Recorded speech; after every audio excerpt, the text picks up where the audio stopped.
Good morning, America! It's the DJ back again. It's Saturday. It's the weekend. It's the weekend. And I've got my Trump Pence shirt on. This is an old one, I guess. 2000. I got a story about this shirt. Yeah, we're going to talk about that. Going to talk about Chicago tax reassessment and the craziness of taxes coming in the city of Chicago and what's driving it. And we're going to talk about another senseless cop killing that happened in Chicago about a week ago. All right, this is the DJ. And this is Migrant Mayhem Land Cruiser Midwest, and we're bringing you the show. We got a great show for you today. Let me bring the music down. Let's bring that music down and get going on the show. As I said, it's Saturday, 6/29, 72 degrees. It's just 6:09 here in Chicagoland, and this is the DJ. Got my Vegas mug. Yeah, Susie Q loves Vegas, so I got my Vegas mug today. Hope you're having a good day. Hope you're having a bell ringing day. Yeah. So let's start with a story about the shirt. So I was wearing this shirt yesterday. I just put it back on for the show today. I went to Aldi's. And much to my surprise, I got two people to walk up to me. One guy gave me a fist bump. I've been wearing my Trump shirts on a regular basis for all of July, pretty much, or excuse me, all of June. I'm in a different month already. We're not in July yet, dude. We're in June. Anyway, so I've been wearing this shirt to car shows and grocery stores and even just in the yard. So yesterday I got a fist bump and I got a soccer mom shopping and Aldi's come up to me, and they come up to me and they'll kind of whisper to me, "I like the shirt." And I'll say, "Okay, thank you. Make sure you vote." And I'll tell them to make sure they vote and make sure they vote for Trump. And God bless them and God bless Trump. But so during the month of June, I've worn this shirt to various type of events and stuff around, out and about. And I've gotten 4 interactions. Okay, I've gotten 4 interactions. 3 of them were soccer moms. I was at a car show, like one of the first car show here in Cary, and I had two soccer moms come up to me in a matter of like 10 minutes, and they both, like I said, there's something about they all whisper to me. They don't just come up to you and say, "Hey, I like your shirt." They kind of come up and they go very quietly, "I like your shirt." And like they don't want anyone else to hear them say that. So I find that interesting. And if you're a single middle-aged guy looking for babes, maybe wearing a shirt like this will help your chances. Just saying. I don't know if these ladies are married or not, but they probably were. But anyway, if you're looking for babes, maybe you should wear a shirt, okay? Maybe you should wear a Trump shirt. Get the more updated one, the 2024 version. But today I got my Trump 2000 shirt on. It's an antique. So there you go. And another observation, in the 3.5 years that Joe Bergen has been in office, I haven't seen anyone wearing a Joe Bergen shirt. Just saying. I don't see any Joe Bergen shirts out there. So there's probably a reason for that. Okay, I'll let you guys figure that one out.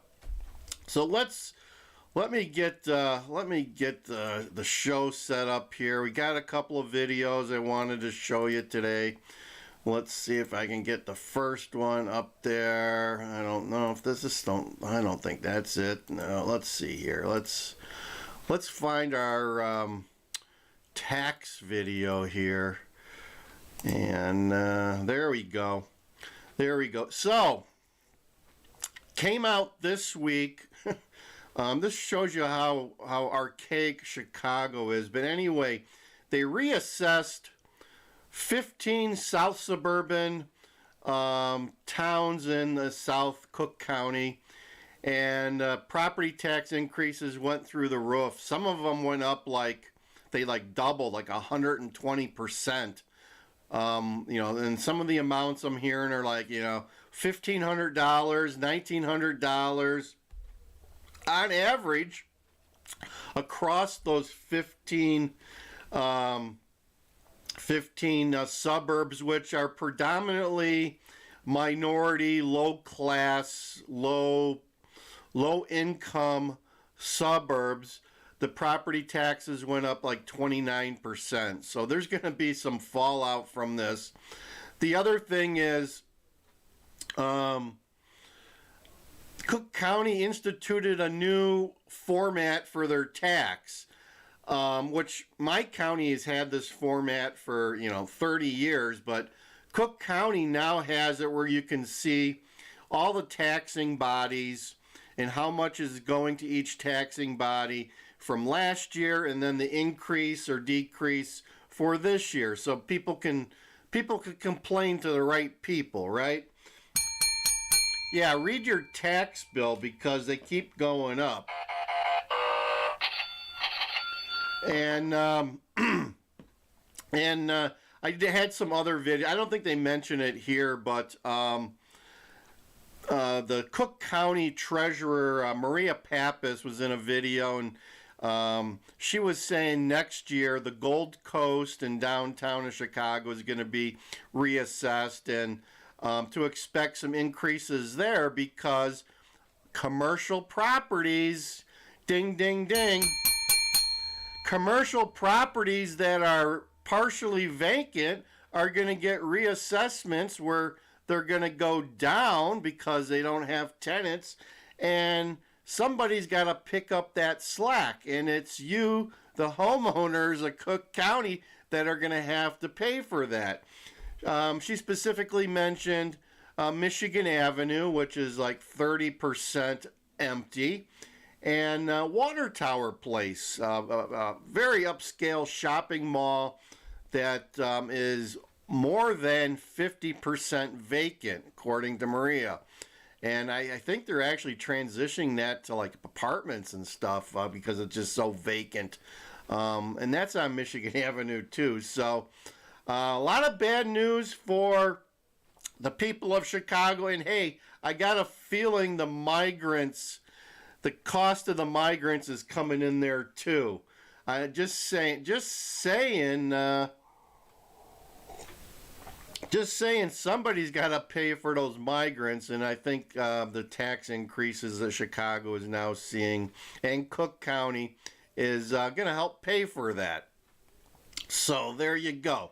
So let's play this first video. Hope you're having a good morning. And this is gonna, if you live in Cook County, this is gonna make you upset, right? You're gonna see more of your money fleeing out of your pocket. Another reason here to leave Illinois. So let's watch this video. Of July, the Cook County Treasurer's latest study shows those bills are soaring in the south and southwest suburbs. The analysis echoes the I-Team's reporting on the disparities in those suburbs. If you look at this, Cook County Treasurer Maria Pappas says many people will be shocked when they see their latest property tax bills. I'm sitting in my house. I have fewer groceries, and now I get hit with this bill, which is bigger than I've ever seen in my lifetime. Pappas' office released... Yeah, but she doesn't really... I don't think she goes into an explanation on why it's bigger than ever in your whole life. And let me say, migrant. Its tax year 2023 analysis, which examined nearly 1.8 million tax bills. In the south and southwest suburbs, the median residential property tax bill increased more than 19%. In some villages, the median bill soared 30% or more. And why are the... That's a big increase, 30%. That hurts. And as I said before, there's some here, I think she talks about one here where it went up $1,900. It like doubled. South suburbs hit harder. Because this year they got reassessed. Homeowners hit hardest, according to the treasurer. Park Forest's median residential tax bill shot up 56% to $7,152. The largest residential increase by percentage was in Dixmoor. Yeah, Dixmoor is very low income. But 7,000, that's still a bargain. That's still a bargain to me living in the suburbs. I'm paying like over $9,000, guys. 122% increase. Pappas says no matter where you live, your bills show you the government agencies that get your tax money. The bill now says, where does your money go? Okay?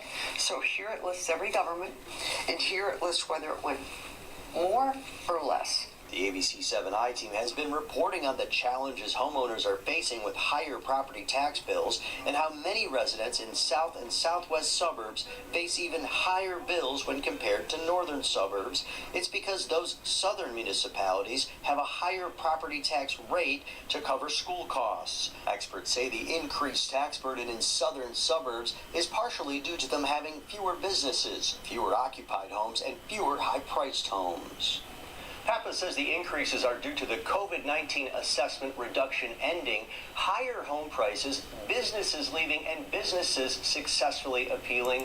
Gee, businesses leaving, COVID funds going away, spend of the Illinois, and they hate to cut back on spending, folks. That's one of the things. They got those COVID funds and they spent them, and now they want to spend more.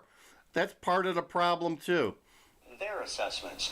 Rob Judy, the second installment property tax bills are due August 1st. Obviously, it's going to be sticker shock for a lot of people who are seeing those bills today online, mailed out shortly. Those percentages are stunning. They are super high. Watch break. So that's not good news for the people of the south suburbs, and they can expect their taxes to go up. They're going to have to come up with, in some cases I saw, some people are going to have to come up with an extra $1,500 for their taxes at a drop of somebody putting something in your mailbox. So I would get a little upset if that happened to me. I mean, mine went up like $500 this year. That was bad enough. But if I was to see a $1,500 increase come across my desk, yeah, that would really piss me off, and I just might move out of Illinois if that happened. So there you go, folks. Welcome to the land of taxes and corrupt politicians. There you go. Hope you're having a great morning. Yeah, that's a good wake me up, right? So let's let's see here. I can't see any comments this morning because my YouTube thing here is kind of messed up. It says something went wrong with my comment section. So I'm flying blind today. If anybody's putting in comments, I can't see them. So there you go. Sorry about that. So let's move on to the next topic. Kind of a somber topic. There was a gentleman in I think it was south or southwest suburbs, a retired police officer. He was a bomb detective in the Chicago Police Department or Homeland Security, or maybe he was in the police and then he transitioned to Homeland Security. Something of that. But anyway, he was retired. He lived in southwest, one of the southwest neighborhoods, and he was gunned down in front of his house in broad daylight. He was paying a person who had just cut his grass these two they've come to find out their teens approach him with black mask on. Supposedly he pushed the lawn guy out of the way. This cop who was he's an ex-cop, was concealed carrying on his own property. That's how tough Chicago is. This guy's packing heat in his own front yard, and he got one shot off, according to the reports, but he got hit by at least two before he could get one shot off. So they finally found the people that have done this. One was a 16-year-old, another was a 17-year-old, and one of them was already out on felony charges, awaiting trial with an ankle monitor on top of it. Go figure. So there you go. There's our juvenile justice system in Chicago, and more of the crime in Chicago is really starting to go into the younger and younger people as they are recruited by the gangs, folks. I wouldn't be surprised if this is related to some type of gang activity, but sad story. Very sad story. Guy just taking care of his property and gets approached by some thugs. So let's listen to this video and see, learn a little bit about this sad story. News: a 17-year-old boy is the second suspect arrested in the deadly shooting of a retired Chicago police officer. CBS 2's Noel Brennan is live from the Layton Criminal Courthouse, where tomorrow that teenager will appear in court. Noel? Well, Jim, the 17-year-old's name has not been released, but he faces a charge of first-degree murder for the killing of retired Chicago police officer Larry Newman. A 16-year-old is also charged and turned himself in earlier this week. Chicago police say they arrested... Here's the thugs. They said when they approached him, though, they had black mask on, but they're able to tie it back to these thugs. That 17-year-old yesterday in the 2400 block of East 75th Street.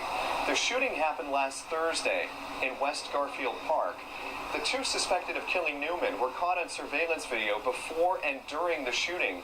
Police say the unnamed teen is on the left and 16-year-old Lazarius Watt is on the right. That morning, prosecutors say Newman was outside his home with a worker mowing his lawn. Two guys in ski... Listen to that. He's outside in his front yard and he gets gunned down. Come on. This is how bad Chicago is. Garfield Park. I think that's not a real nice area, but he was living there though. He was a member of the community and trying to make it a better place. He was also a pastor. I don't know if they'll mention it here, but he was like a pastor at a church too. He sounded like a very nice guy, and but he knew that the neighborhood wasn't safe. He was packing heat in the morning, talking to somebody cutting his grass. Ski masks came up to him. Prosecutors say Newman pushed the worker out of the way. He backed up and reached for his own gun when he was shot. Prosecutors say Newman managed to fire one shot, but he'd been hit multiple times and died from his injuries. Newman was a Marine and was the longest-serving explosive technician with CPD when he retired, and he was 73 years old. Now today, family and friends are also gathering to honor Larry Newman. His wake was held this afternoon at Michael Missionary Baptist Church in West Garfield Park, and tomorrow he will be laid to rest. Reporting live from the Layton Criminal Courthouse, Noel Brennan, CBS 2 News. Jim? Noel, thank you. So that is a none too often scenario that we see in the Chicago news. At some point, stuff like this is going to come out into the suburbs. We had one like midnight, supposedly a road rage in my neighborhood, right outside the local 7-Eleven, probably about 6 weeks ago. supposedly there was like five pieces of lead exchanged. Yeah, lead recycling going on at like midnight one night, and I'm not sure if they ever caught the guys, but it's happening all over, folks, and that's why you got to be prepared. And I'm telling you, the gentleman I met yesterday, I think his name was James. He says that he's got a concealed carry license now, and he lives in my neighborhood. So you know, you're not safe. You're not guaranteed safety in the suburbs anymore either. So people are taking appropriate action, and I've told you guys, I've got protection on me at all times of some way, shape, or form. Here's something that even females should be carrying here, guys.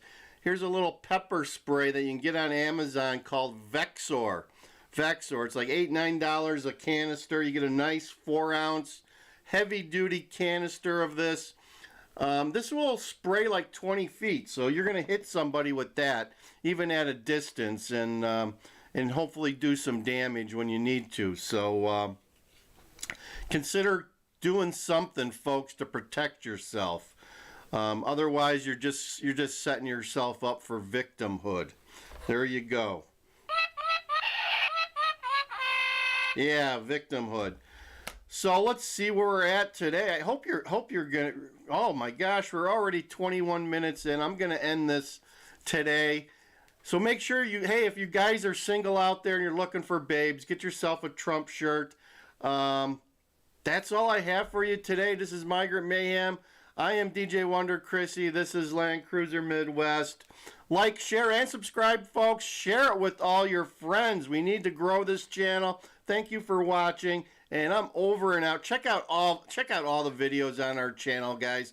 Check out the collapse of our economy, because it's happening. It is happening, as much as a lot of people say it's not. The collapse of the economy is underway, folks. Over and out. DJ Wonder Chrissy. See ya!